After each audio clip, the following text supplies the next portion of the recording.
started it? Yep. Okay. This is a presentation on a learning activity, and I've chosen learning activity of brainstorming. My name is Heather Gemin and I'll be your presenter. The purpose of the presentation is to talk about and demonstrate the effectiveness of brainstorming as a learning activity. I want to demonstrate the effectiveness of brainstorming as a learning activity, an online learning activity and a face-to-face learning activity, and prove to you all that there are a number of benefits of using brainstorming. The encyclopedia says that brainstorming is a group or individual creativity technique by which efforts are made to find a conclusion for a specific problem by gathering a list of ideas spontaneously contributed by its members. I believe brainstorming has many advantages. If we're all throwing out a particular problem or question, it gives all participants a number of different ideas to look at and analyse and deliver. Brainstorming includes the whole group, not just the individual. So instead of sitting down at the table writing down the answers, we're all giving out answers together. Therefore, maximum information is gained by everyone. We're going to have a look at brainstorming. So let's pick a topic to brainstorm.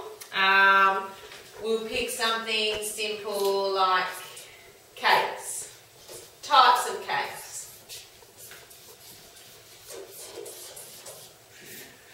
Lines on our imaginary whiteboard. And I'll start off with one that might be a little less in your face. Poppy seed and orange cake. Anyone else think of a type of cake? Banana. Chocolate. Chocolate. Pineapple upside down cake. Pineapple upside down cake.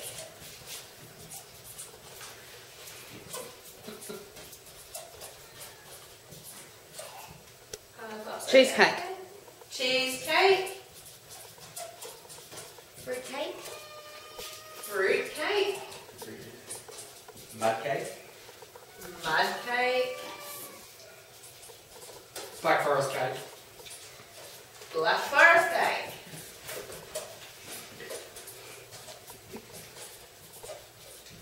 Vanilla. Vanilla. Sponge. Sponge. Cupcakes. Cupcakes. So we've got 1, 2, 3, 4, 5, 6, 7, 8, 9, 10. 3, 4, 5, 6, 7, 8, 9, 10. 10 different types of cakes in a space of about a minute. So the point is that with everyone brainstorming together, we're getting a lot of more ideas other than when it might have just been one of us trying to get all those ideas in that short amount of time. The only disadvantage I can see from brainstorming in face-to-face delivery is if little Andy over here might not like to speak up very much, and he might just sit back because there are other people in the class that might be a little bit more loud, like Jennifer over here. They might be a little bit more intimidating, so we might have one little Andy that doesn't want to speak up. But you didn't, so that's great. Whereas if we're brainstorming online, no one's in front of anybody, so you might find that you might get even more answers out of that because everyone's behind the computer screen and everyone gets their chance to have their say. No one's speaking over the top of each other, and everyone has their chance to type their own answers. However, in the face-to-face, we've all just witnessed that all the participants are open to comment and express their opinion. No one got talked over the top of, allowing everybody to have their say. As you can see, brainstorming allows us to see other participants' ideas and answers. So again, instead of just getting one idea, Jenny might not have thought of cheesecake and Andy might not have thought of Black Forest cake. So it's made you realise that there are other answers other than just your own. It allows us to spark any memories or allow us to look deeper at the issue or the question and initiate more ideas and answers. Like the pineapple upside down cake, that might have been way back in our memory bank, not as familiar as mud cake, banana or vanilla. So it's just giving us more options for one answer or one question. I believe brainstorming is one of the best learning activities. It's one of my favourites to use in any training, as it allows everyone to participate and have their say, while also allowing the extra participants to gain extra knowledge that they may not have had in other learning activities. So thank you. Right, it's recording. Okay. Alrighty, today we're looking at the unit of competence CHCCN 302A, which is Provide Care for Children.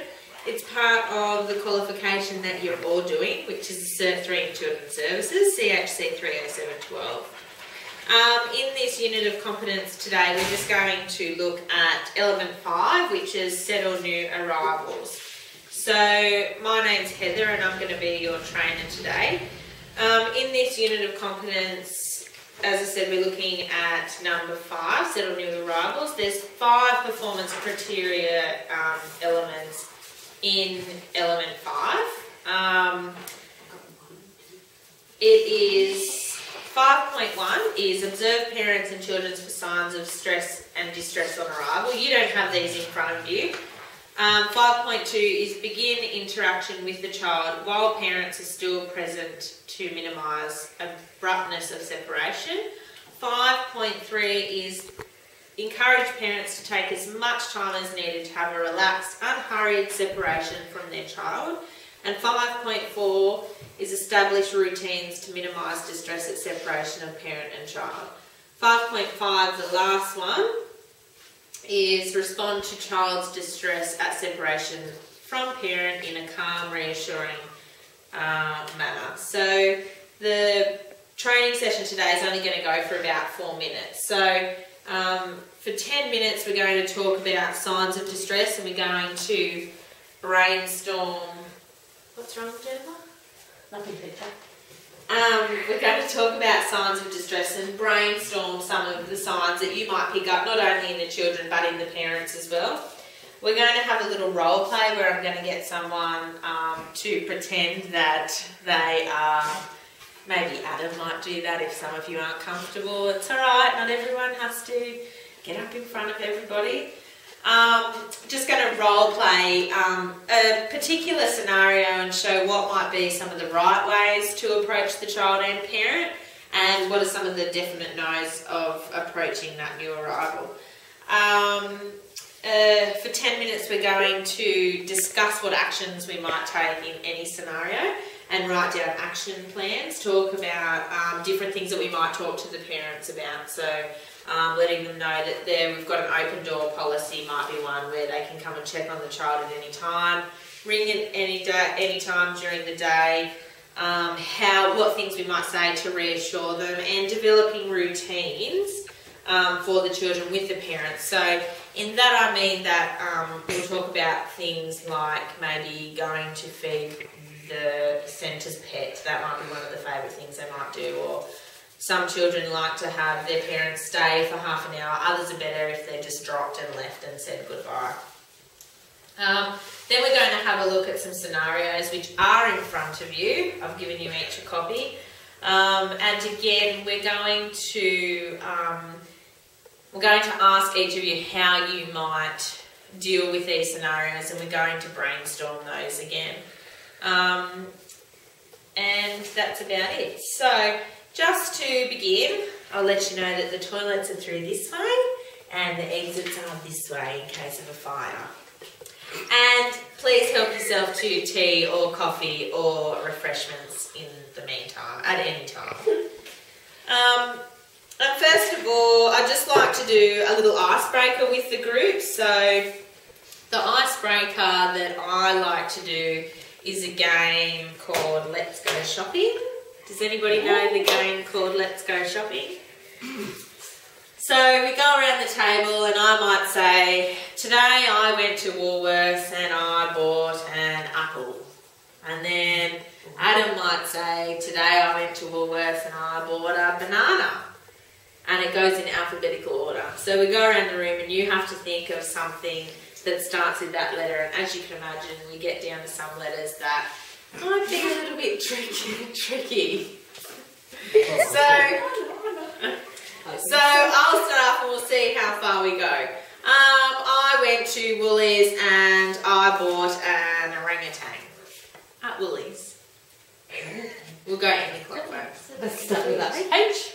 Oh. Oh. What? Does it? Oh. I bought an apple.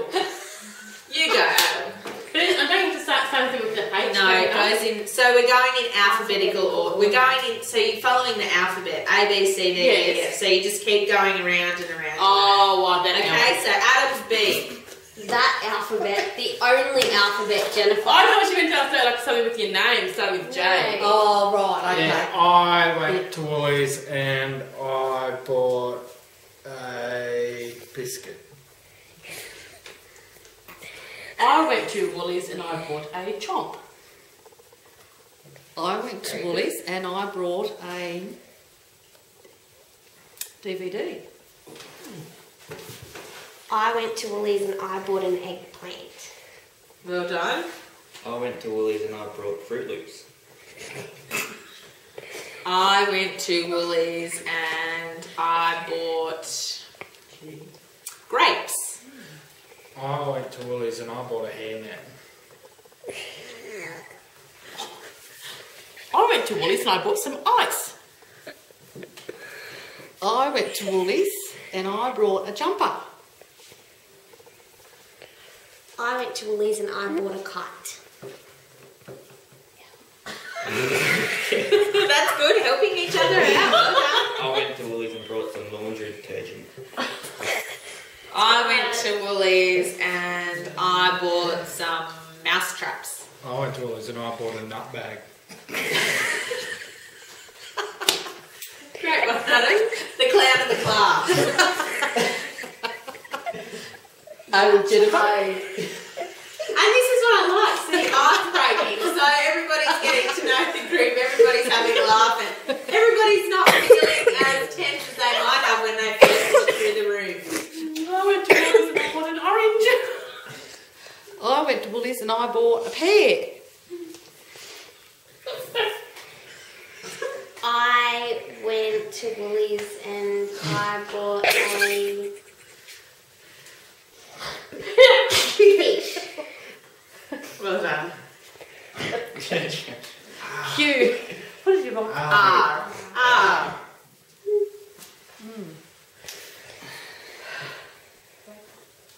Radish. Radish. I went to Woolies and brought a radish. I went to Woolies and bought some stockings. I went to Woolies and bought TV snacks. You. I went to Woolies and brought an umbrella. V. I went to Woolies and I brought a vacuum.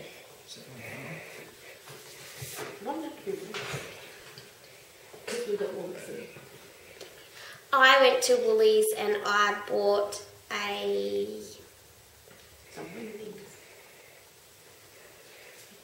wingding.